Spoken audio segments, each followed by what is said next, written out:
Good day, everybody. My name is Deanne Feltham-Scott. I'm an OSH educational consultant in prevention services at Workplace NL, and welcome today to Mental Health in the Workplace.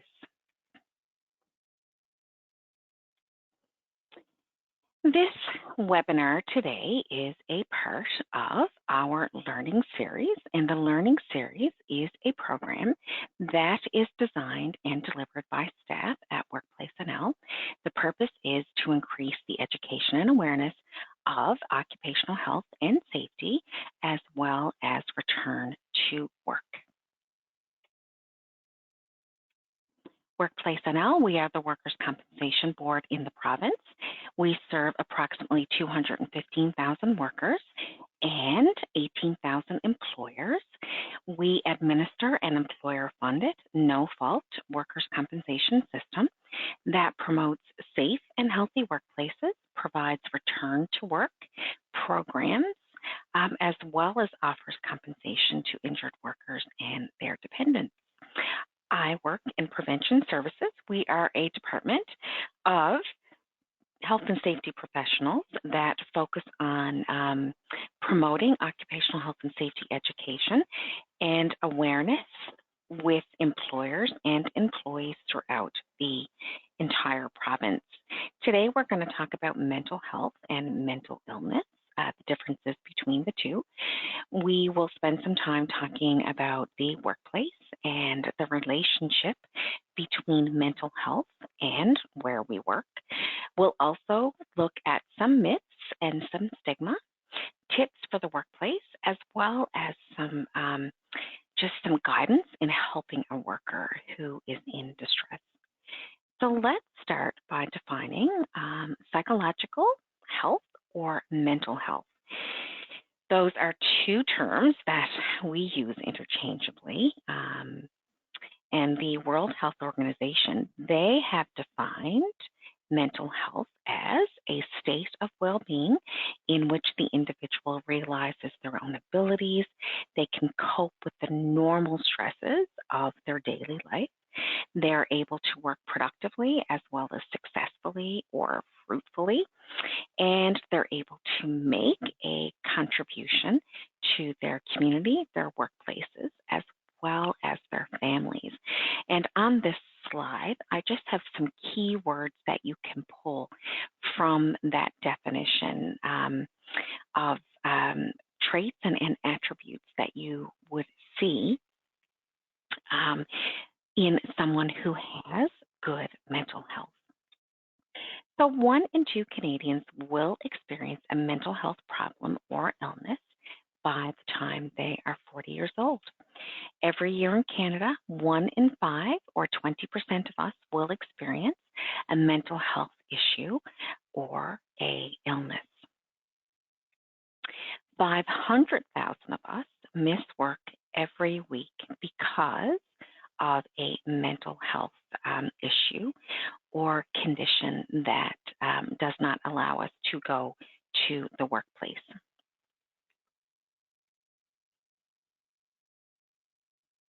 All of us, 5 in 5 of us, have all been affected by how our employer or an employer supports us or don't support us. So let's look at the relationship now between the workplace and mental health. That relationship is multifaceted. As adults, we will spend an average of 90,000 hours at work over our lifetime. It's a huge part of our life. In most cases, we'll actually spend more time at work than what we will at home with our family. And as we know, mental health is with us all the time, just like physical health is with us. We can't leave our mental health in the parking lot when we get to work and when we're leaving work. So research indicates that work is good for our mental health.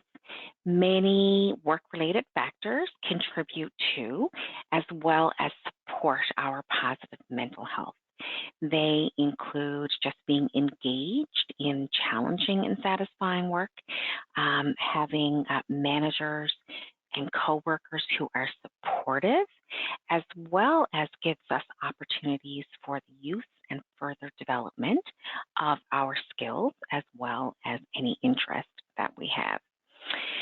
When we are working in a job that we're challenged, we're satisfied, we're engaged, that really helps us to maintain our own personal sense of identity, our self-reliance, as well as our self-esteem.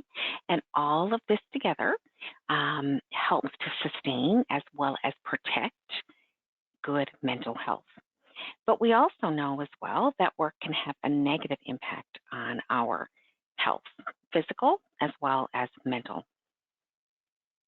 It's often caused by a negative workplace or a negative work environment, having an overly stressful pace of work, unmanageable volume of work. You just have too much to do. You have some safety concerns, some physical safety concerns that are unresolved as well.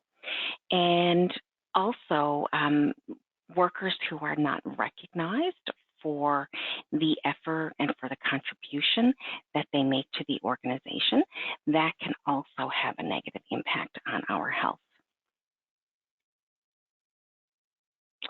So what are the risk factors of psychological harm?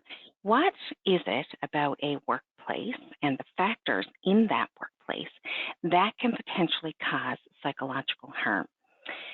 The CSA standard, they outline 13 psychosocial factors. And what these are elements of the work that impact an employee's their psychological response to the work itself as well as the work condition. And what this actually does is that it potentially causes psychological health problems. So the factors themselves, they include the way that the work is carried out. That includes the deadlines, the workload, the work method, just the overall design of the job, as well as the context in which the work occurs. And that really includes the relationships and the interactions that we have with our managers, our supervisors, our colleagues, and then any clients, customers, or the public that we provide services to. So I'm not going to read out all of these psychological factors or psychosocial factors, but they are outlined in the CSA standard. How I like to, describe what a psychological or psychosocial factor is that when they are present, so when workers are psychologically supported, when the organizational culture supports and creates a caring, compassionate environment, when there's civility and respect, and so on, this makes the workplace a really good place to be. But when these factors are lacking, when there's too much work to do, when workers are not engaged, when there is no work-life balance, when people feel like they're not being protected psychologically, well, then this can make it a not so good place to work. So let's look now at the difference between mental health and mental illness, because there's certainly two terms that are increasingly being used to mean the same, but they're not the same. Everyone has mental health, just like everyone has physical health. And throughout our lives, not all of us will experience a mental illness, but we're all going to struggle, or we're going to have some kind of challenge with our mental well-being, just like we have challenges with our physical health. A few days of feeling down, having the blues, or just not feeling yourself is no different than having a cold, having a stomach flu, and should not be treated any differently. When we talk about mental health, going back to that definition that the World Health Organization has provided to us, we're talking about our overall mental well-being. It's our emotions, our thoughts, our feelings, our ability to effectively solve problems, as well as overcome any difficulties that we encounter in our life. It's our connections, our social connections that we make and we maintain. And it's just our overall understanding of the world around us. It's important to, I guess, to understand that the definition of mental health, it doesn't refer to happiness or a person always being happy. What it focuses on is the ability of a person to be able to deal effectively with daily life stresses, as well as being able to engage or participate fully in activities that we do on a daily basis, as well as being able to make and maintain those social relationships. So a mental illness, this is an illness that is diagnosed by a medical professional, and it affects the way that people think, they feel, they behave, or how they interact with others. There's many different types of mental illnesses, and they all have different symptoms that affect individuals' lives in different ways. A mental illness really is a combination of atypical thoughts, emotions, behaviors, as well as, interrupted relationships with others that can affect their ability to function. It's also really important to note as well that you can have two people that have both been diagnosed with the same mental illness, but they can each have very different symptoms. And again, this goes back to us being different individuals. So it's important to remember that we all have mental health, and just like I said before, that we all have physical health. 1 in 5 of us have mental health conditions. However, 5 in 5 of us have mental health. So this next slide now, this is a good way to describe, I guess, the continuum of mental health and how we can all have ebbs and flows, I guess, throughout our daily lives, depending on the challenges, the environment, or crises that we might face in our life.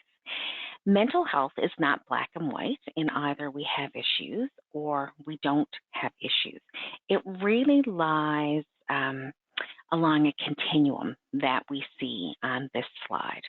And as I said, we can all move back and forth along that continuum throughout our entire work life.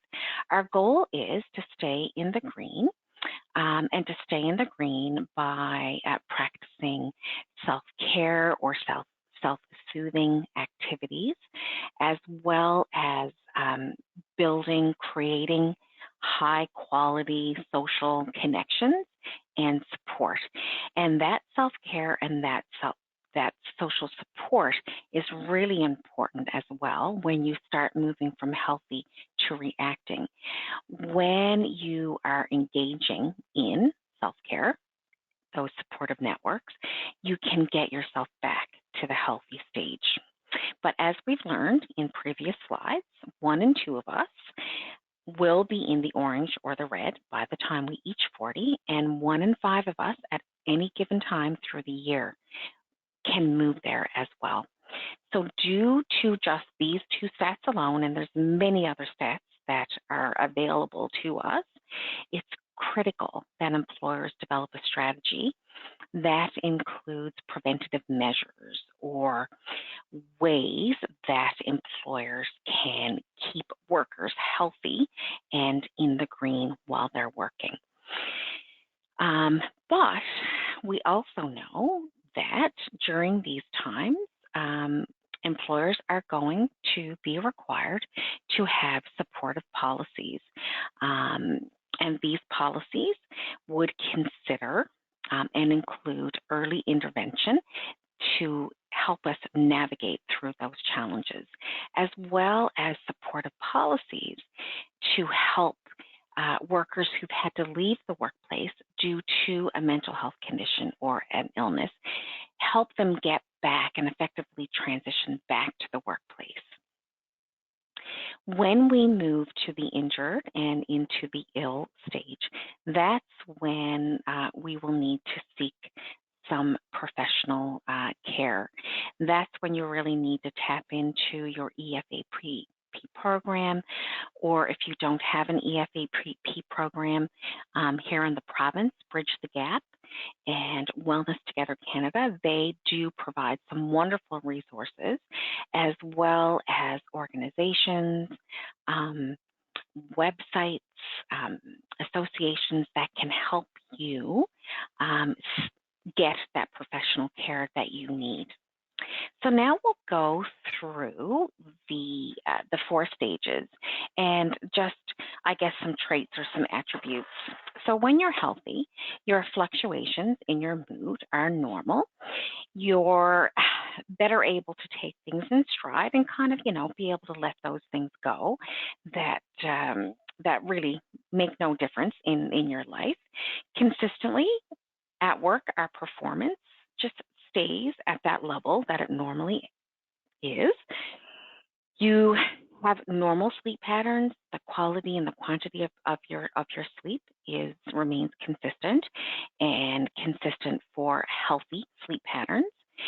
Physically and socially, you are active and remain active, and you just feel comfortable with others. You feel comfortable in your relationships. You feel comfortable in socializing, getting together with people, and getting together with people, like-minded people, I guess, that can keep you in that normal, healthy, functioning stage.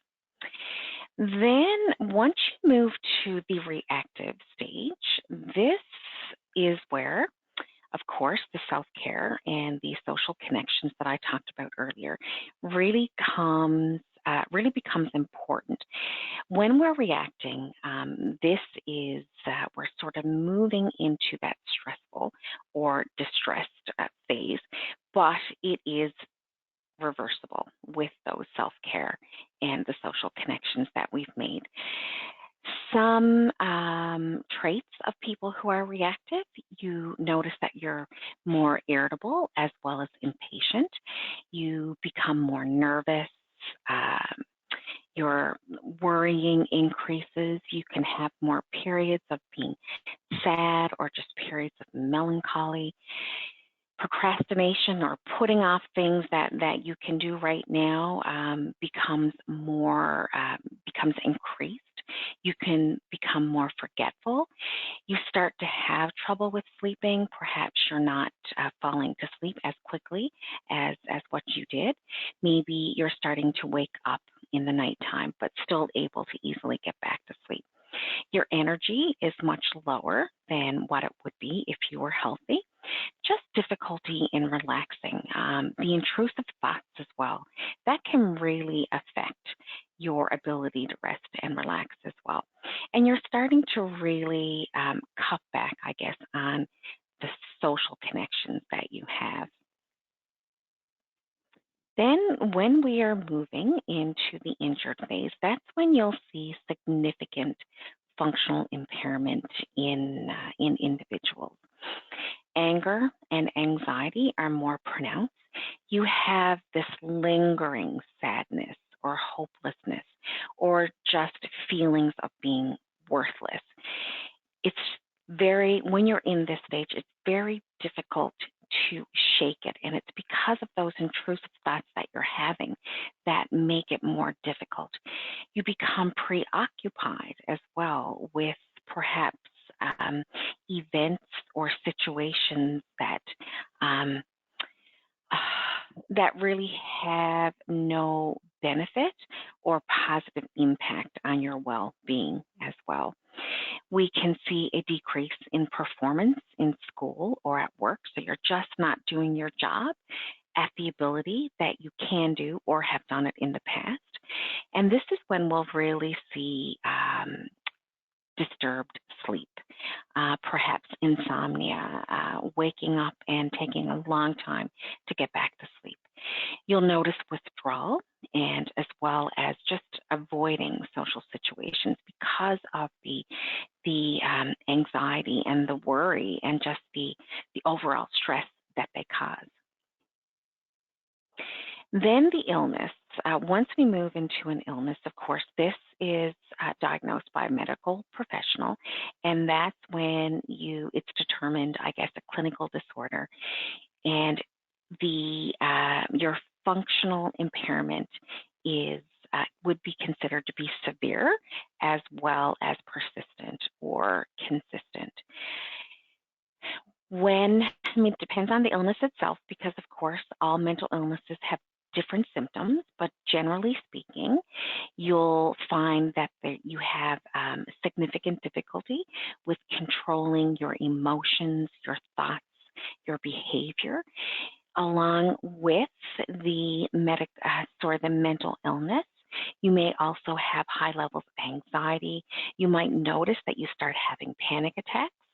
You might even notice that you're having more of a depressed mood, or you're getting overwhelmed just by the simple task that you encounter in everyday life.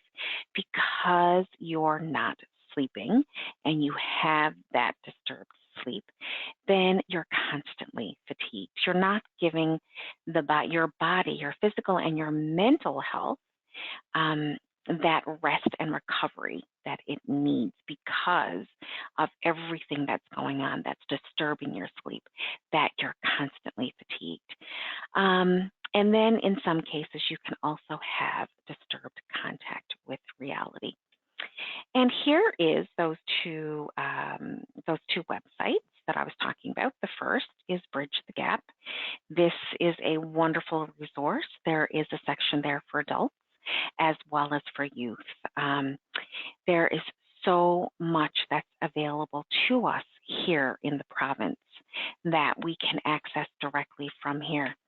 And then I guess it was probably back in April or May of last year, the federal government, in partnership with 7 or 8 other organizations, Blue Cross, Homewood Health, Kids Help Phone, Mental Health Commission of Canada, and a few more, they got together and basically developed Wellness Together Canada. They provide access to free counseling. It is a virtual counseling session 24/7 to Canadians, people living in the country right now, as well as Canadians who are abroad. So that is a really, really good resource. And it's like I said, it's free, it's private, as well as it's confidential. So they're doing some really great work. So let's move into some commonly held misunderstandings or myths about mental health. Myth number 1, mental illnesses are rare. It's certainly been a long-held belief that mental health problems occur in a small proportion of the population. But as we discussed, 20% of Canadians will experience a mental health problem or illness in any given year. It's just that right now we're starting to talk more about mental illness.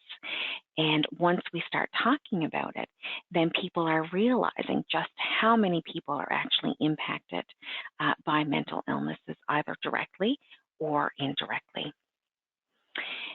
People living with mental illnesses pose greater risk of violence to others than those without a mental illness.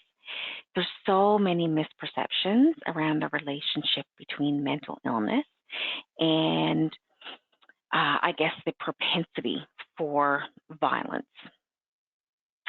Estimates from both U.S. as well as Canadian research, what they have found is that approximately only 3 to 5% of violence is accounted for by people who have a mental illness. What they did find is that people with a mental illness are 10 times more likely to be the victim of the violence and not the perpetrator of violence. Mental health problems cause very little disruption in the workplace. Mental health issues actually are the leading causes of disruption, as well as lost productivity in Canadian workplaces. It cost the Canadian economy almost $51 billion every year, both the direct as well as the indirect cost of mental illness and mental health.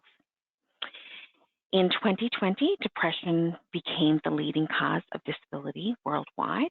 1 in 3 workplace disability claims are related to mental health, and 70% of all of the costs, the disability costs that we pay out, are attributed to mental illness. So it certainly does make a huge impact in a workplace and cause significant disruptions, which is one of the reasons why we are really educating the public, employers, employees, workplaces on the importance of creating that workplace that is psychologically healthy and safe for workers. It's great for the organization, it's great for the workers, it's great for their families, as well as the overall community. Here's another myth. Treatments for mental health are ineffective. So at one time, the treatment options for mental health illnesses and issues there weren't a lot of them, and they were very poorly understood. But thankfully, with research, with us, talking more about mental health, the importance of mental health in relationship to our physical health, and just the connections that are being made between our mental and our physical health, there certainly has been a lot more research ongoing, and people who participate, I guess, in an individualized treatment plan, their symptoms are decreased and they're able to live a very satisfying life. There is little that non-professionals can do to help people with mental health problems, and this, of course, is a myth. We can all help, and we can be of great assistance to persons who have mental health conditions or mental illnesses by becoming informed, supportive, and by helping to reduce stigma. The most important thing that we can do, and the most helpful thing that we can do, is to provide support to our friends, our family, and our coworkers that might be experiencing poor mental health. We don't have to be a psychologist. We don't have to be a counselor. We just need to be there and to support them in helping them to find the methods, the ways that can improve upon their mental health. So stigma. Stigma is a stereotype, and it's defined as when someone views you in a negative way because you have a characteristic or a personal trait that's thought to be or actually is a disadvantage. Unfortunately, there's many negative attitudes as well as beliefs toward people who have a mental health condition. It's very common. And stigma actually is often the very thing, because it's poorly understood, because there's so many negative attitudes out there, it's actually the thing that stops somebody from getting the help that they want and that they need. Approximately 60% of people who have a mental illness will not seek help because of the stigma itself. So stigma comes from the lack of knowledge, just not knowing and understanding what mental illness is, what symptoms, what some common symptoms or symptoms that are specific to the person. It also comes from the negative attitudes as well as the negative behaviors. So it's the exclusion, the shunning, those types of activities, I guess, discrimination, just overall rejecting the person who has the mental illness.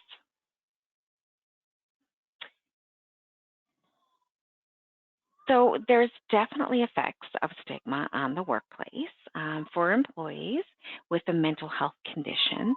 That a workplace that's stigmatized makes help seeking much more difficult for that person who needs the help.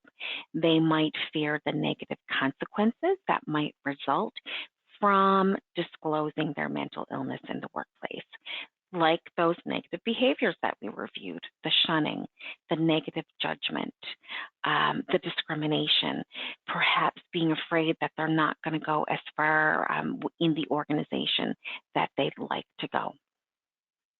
So how do we combat stigma in the workplace? What are some of the things that we can do? Well, the number one thing that we can do is that we can use positive language. Language is it's a very important tool for all of us to use. It's free and it's powerful to help us deal with stigma in our workplaces. You can often, a bruise will heal, but words that have been shared between two people or words that have been overheard by somebody, they take a long time to go away and we'll always remember, I guess, some of the things that people have said to us and the negative impact that they've made on our mental health. We also want to make sure that we promote positive mental health in the workplace by just talking about it, normalizing mental health, and taking time away from our jobs because of mental health, just like we take time away from our jobs for physical health. Make sure that you foster informed, affirmative, and inclusive attitudes. So everybody is included. Nobody is excluded. It doesn't matter who you are, what your mental, what your physical health is. Everybody is included as part of the team. It's important as well that you respond in compassionate and responsible ways, and in ways that is acceptable to the person as well. So some mental illnesses that are commonly encountered in workplaces include depression, anxiety, bipolar disorder, substance use disorders, concurrent personality, as well as post-traumatic stress disorders. There's others, but these are the ones that are most common in the workplace. So here are some behaviors that might alert you that an employee is struggling. It's important to note, though, that none of these behaviors by themselves conclusively prove the presence of a mental health issue. And many of these behaviors may be transitory or just stem from stress that a person is experiencing, either personal or work-related stress. But typically, you will see significant changes in their behavior, just remarkably different than what they have behaved in the past. You might also notice that their work performance is deteriorating to the point that it's noticeable. They would take pride in the work that they did. They valued the work that they did, and that no longer means anything to them or serves as a motivation to do a good job. Difficulty with emotional control, so perhaps getting angry, getting frustrated more easily, even becoming more distressed or sad, perhaps periods of crying or just feeling absolutely down, no energy, and just not behaving in a way that would show that they are in control of their emotions. Talking about hopelessness as well as suicide, unusual dependence on others. So this really comes from their self-confidence and their self-esteem being affected. People who have typically been independent, making decisions, problem solving on their own, no longer trust the decisions that they're making. So they're constantly checking with others to make sure that the decisions that they're making, the task that they're doing is the right decision, I guess, to be made. Significant changes in personal hygiene or dress. So somebody who came to work wearing clean professional clothing, now showing up perhaps wearing jeans, clothes that have obviously not been washed. That would be a significant change in their appearance.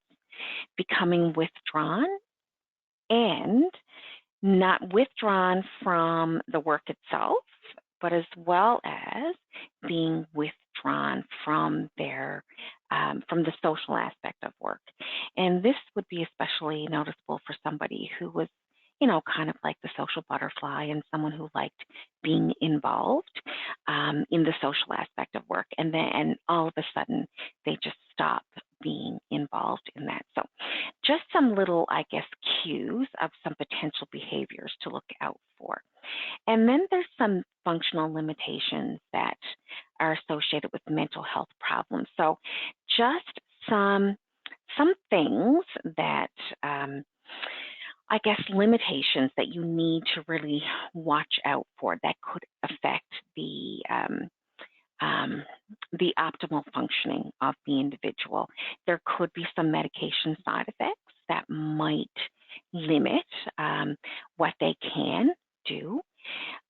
There could be some issues with being able to sustain their concentration, as well being able to focus on the task at hand, maintaining stamina, fear of authority figures, screening out environmental stimuli. So something that is really causing them a lot of anxiety, they can screen that out. Interacting with others, responding to feedback, responding to change, having anxiety about evaluation of work, performance evaluations, and handling time pressures as well as multiple tasks.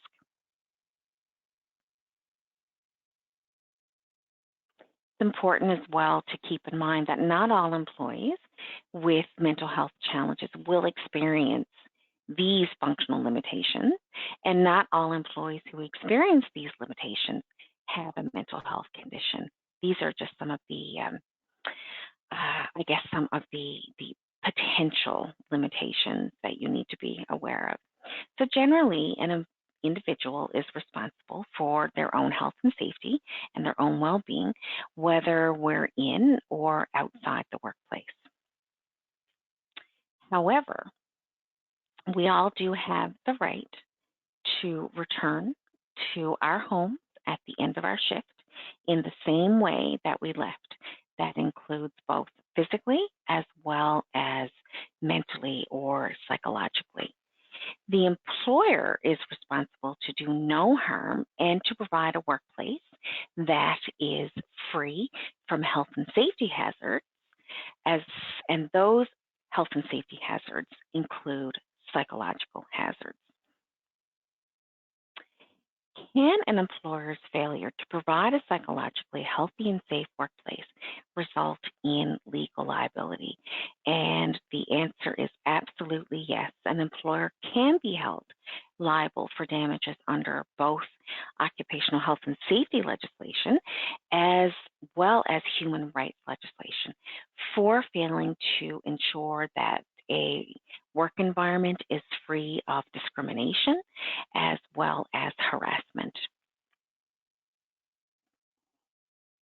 As an employer, it's important that they create a workplace that is psychologically healthy and safe.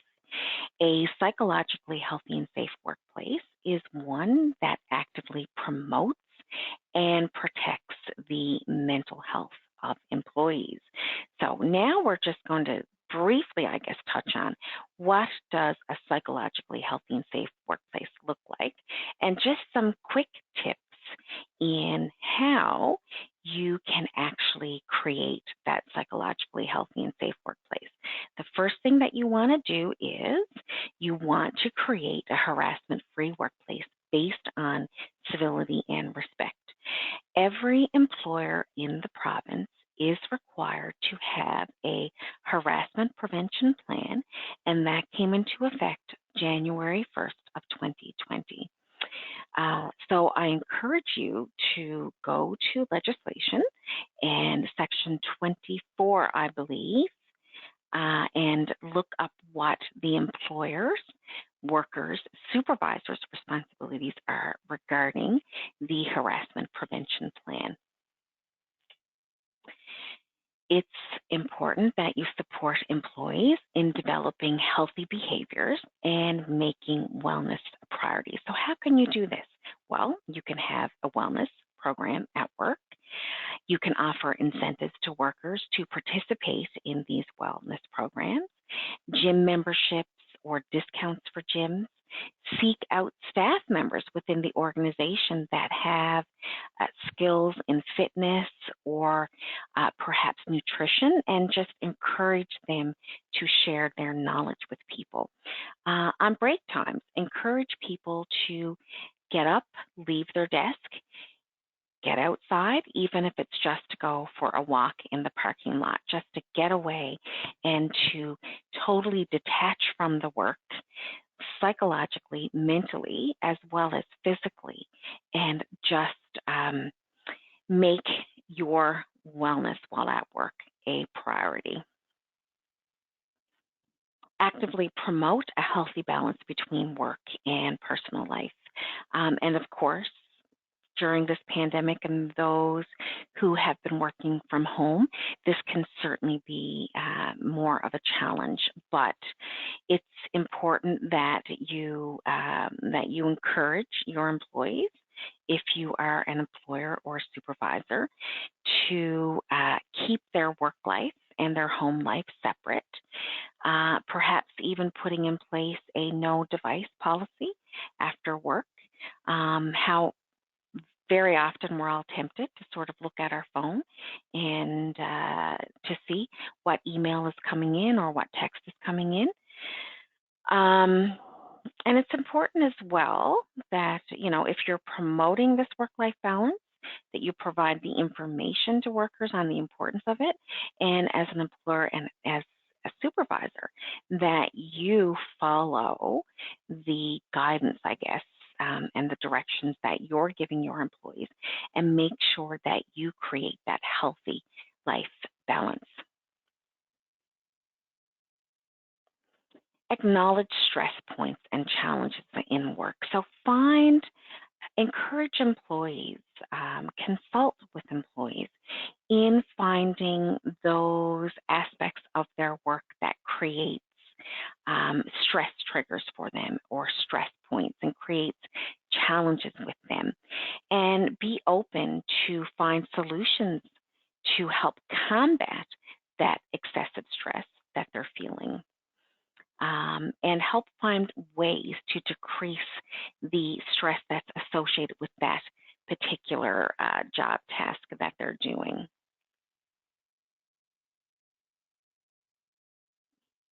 Show an open and accepting attitude regarding mental health and work to reduce stigma. So just sort of, to summarize what we talked about earlier, talk about mental health in an accepting and supporting way.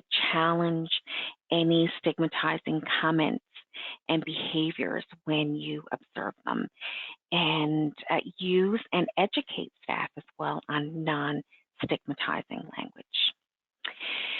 Training your workplace in mental health first aid is another really good step to take as an employer. If you go to mentalhealthfirstaid.com, you can find a list of certified and approved providers here in the province. And implement the national standard. The CSA released the Psychological Health and Safety standard back in 2013. It is the very first standard of its kind. It's not mandatory. It is a voluntary activity for employers, but it does provide guidelines as well as a great tool and resources that help organizations, no matter how big or how small an organization is, put a plan in place that protects workers' psychological health. And I won't get into too much detail about that, but we do have webinars in the CSA standard as well, and what it is and how you can implement that standard. So let's look at some practical tips for talking to a coworker who may be in distress. When you're talking to somebody who is in distress, it's very important that this conversation or discussion that you're having is done privately as well as being respectful. So things to do: consider that the employee may feel uncomfortable. This employee may have been hiding for weeks, months, even years their mental health challenges that they're currently having, may not feel comfortable talking about it because of the stigma that's associated with mental health illnesses. So remember that they may feel uncomfortable. Show genuine concern for their physical health as well as for their mental health. Make sure as well that you talk about the things that you actually see and you don't sort of interpret a behavior. You're only talking about the things and the behaviors that you actually can see, and not passing judgment, I guess, on your interpretation. And that brings me right into listen actively. Make sure that you're not just hearing the person, but you're actually listening to the person as they're talking. When you're listening to them, remember that your main, I guess, what's the word I'm looking for? Your main purpose is to be supportive and not to pass judgment. Reassure them as well, and of course, be supportive to them. Be patient. Some people may just be having a difficult time in explaining and describing the situation that they currently find themselves in, or the event that they've experienced in the past. So be very patient. Provide information about available support. So as an employer and as a supervisor, you really need to know what supports are available to your workers, through the EFAP program, or even through what's available in the province through Bridge the Gap, Wellness Together Canada. We do have a listing of all of the mental health organizations and associations that are available to support workers, people who have mental health concerns. Trust yourself, be honest, be calm as well as kind. Give advice when you're asked to. Don't volunteer advice. Only give that when you're asked to give that. And when you're giving it, make sure that you're not interpreting the situation or judging the situation to be something that it's not. And of course, when you need guidance, when you need support yourself, go to your own resources that you've sort of put together to get that advice. And don't assume that the observed behavior is due to mental health. We did we did review some of the behaviors, but it's important as well, and this is where observation is really important. It's really, and getting to know your workers and your employees and your colleagues. But it's, yeah, just don't assume that the behaviors is due to a mental health condition. Don't use medical terminology. Medical terminology perhaps might be, well, it only should be used by people who understand what it is, but it can also perhaps make the person feel uncomfortable and make them feel that perhaps you're diagnosing what they're going through. Leads me right into hope. Don't hope for a psychological breakthrough. You are just there as their support system.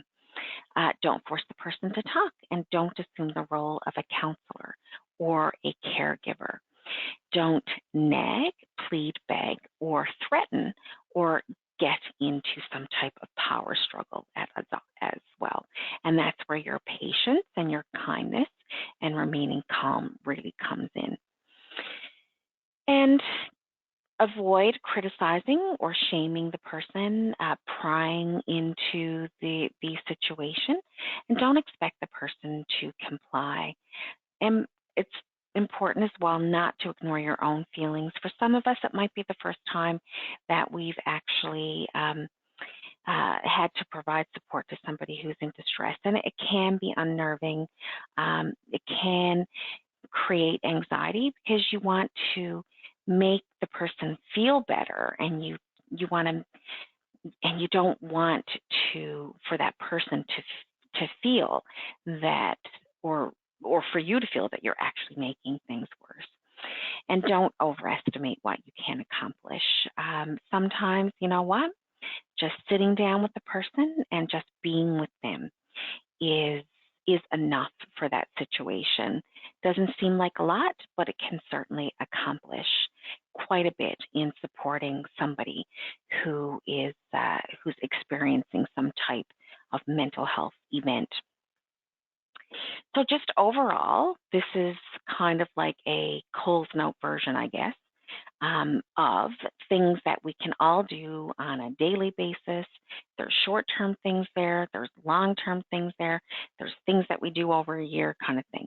But stretching and taking micro breaks throughout your workday is really important. Going home on time, going to work on time, and going home on time. Working from home, it's much more difficult to do that, but it's important that once, you know, it's time to leave, your bedroom or your work area comes, that you shut the door, shut down the laptop, shut the door and leave. Make sure that you take your breaks as well, and taking your breaks away from your work and from the desk itself. Perhaps getting out, getting exercise, getting out in the fresh air, walking, hiking, running, biking, skiing in the winter, snowshoeing. Make sure as well that we're setting realistic goals. We don't want to set ourselves up for failure. Some overachievers tend to sort of put themselves at a higher standard. And when you don't meet those standards, that can certainly lead to worry and anxiety because you haven't met them. Taking your vacation leave, for some of us, that might be more difficult, but it is very important that you take that leave, that extended leave, away from the job itself. Staying organized. Before I finish up work for the day, I always make sure that my work area is clean and it's organized and it's ready to go for the next day. Don't be afraid to ask for help when you need it, and staying hydrated, making sure that you're drinking that 2 liters of water a day or more if you need it. Make sure that you eat well, follow Canada's food guide. Caring, supporting your coworkers in ways that they want to be supported when necessary. Practicing mindfulness, laughing, taking time just to sort of, you know, detach from whatever it is you're doing, and watch a video, talk to a coworker, talk to a friend, and just sort of laugh and let it all go. Being social, making time for resting and relaxing in ways that work and are meaningful to you. Getting outside and enjoying the outside and listening to music as well. Music therapy is a thing for a reason because music can certainly help you sort of get out of the mental headspace that you're in into a better area. And don't forget to breathe. It's something that we all do. It's involuntary, but it's something that we can certainly forget when we're under stress or when we just kind of crunched for time. Just think about a time when you were doing something and it was just, you didn't have enough time. It was a complex kind of problem. And once it was done and it was over with, you just let out this huge sigh of relief. And the reason why you're letting out that sigh of relief is because you're just not breathing in an effective manner. You're doing just the shallow breathing. Throughout our work day, it's important that you get into the habit of doing some deep breathing. Deep breathing is one of the best ways to help lower that stress in our body. And this is because when we breathe deeply, it sends a message to our brain that it's time to calm down and to relax. And then the brain sort of sends that whole relaxation message to our body. So those things that happened when we were in that stressful situation, the increased heart rate, blood pressure, fast breathing, they all actually decrease as we start to breathe. It only takes 1 minute of conscious deep breathing, maybe start off doing 3 or 4 times a day or even twice a day, maybe before you go for break, before you go for lunch, or before you finish your job for today. It only takes 1 minute to have that deregulation and the positive effects on our physical health. There are some apps that are available, Balance, Calm, Headspace, and Headspace actually has a website as well that have a lot of really good videos, anywhere, like I said, from 1 minute up to 20 minutes of mindful, meditative kind of practice. So we're kind of getting at the end now of this webinar today. We do have about 90 webinars that we present every year. Yeah, 90 webinars every year. Just forgot how many. To view our schedule, all you have to do is go to our homepage and scroll right down to the bottom and click on events. And that's where you see that little red oval shape. Click on events and you'll get the full schedule calendar view right there.